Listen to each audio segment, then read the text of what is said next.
So 4 విషయాలు school ఎట్లాగూ మార్కుల మీద ఫోకస్ పెట్టిరండి వాళ్ళు. ఎందుకు తెలుసా? వాళ్ళ వృత్తి అది.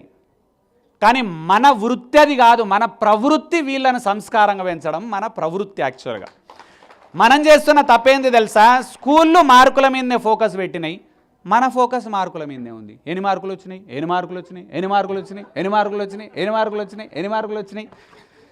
నెక్స్ట్ ఇయర్ పిల్లలకు నేను ఒక అస్త్రం నేర్పుతున్నా. ఏంది తెలుసా? మీరు పోయి వాళ్ళని అడుగుండి ఎన్ని మార్కులు వచ్చినాయి. వాళ్ళు నిన్నేం అడుగుతారు తెలుసా? ఎన్ని పైసలు ఉన్నాయి నీ దగ్గర? చుక్కలు కనబడతాయి మీకు. ఎన్ని మార్కులు వచ్చినాయి, ఎన్ని మార్కులు. ఏం చేసుకుంటారు మార్కులు? 80 వచ్చినోడు గదే జాబు, 90 వచ్చినోడు గదే జాబు, 95 వచ్చినోడు. ఒక పిల్ల మొన్న మా పేరెంట్స్ మీటింగ్, నేను జనరల్ పేరెంట్స్ మీటింగ్కి పోను. ఎందుకు తెలుసా? మనం అందరం పెరగలే, మనకు జాబులు రాలే, అన్నం తింటలేమా. ఎక్కడ అన్నం లేకపోతే పత్రిజీ ఆశ్రమంకి వస్తే అన్నం దొరుకుతుంది ఫ్రీగా. ఇక అన్నం కోసం పెద్దవని ఎన్ని మార్కులు వచ్చినాయి, ఎన్ని మార్కులు వచ్చినాయి.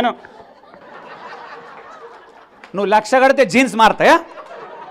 80,000 పడితే జీన్స్ మారుతాయా? నీకు 60 వచ్చింది, మనకి 70 వచ్చింది, పండుగ చేసుకోవాలి దానికి. పిచ్చి పట్టింది అందరికీ. మార్కులెన్ని మార్కులెన్ని మార్కులు.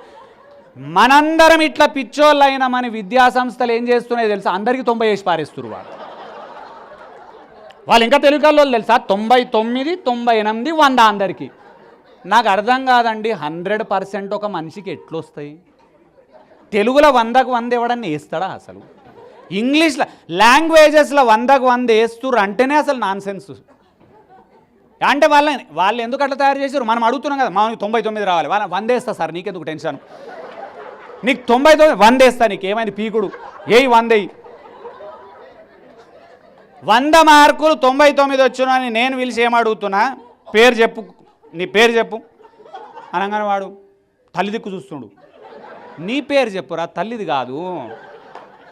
పేరు చెప్పండి, తల్లి దిక్కు ఎందుకు చూస్తాడు అంటే తెలియదు.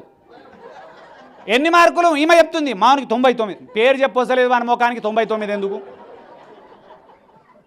ముఖ్యమైనది మళ్ళీ చెప్తున్నా, మార్కుల ఫోకసు టీచర్లకు ఉండాలి, పిల్లలు సంస్కారవంతంగా పెరగాలనే ఫోకస్ మనకు ఉండాలి.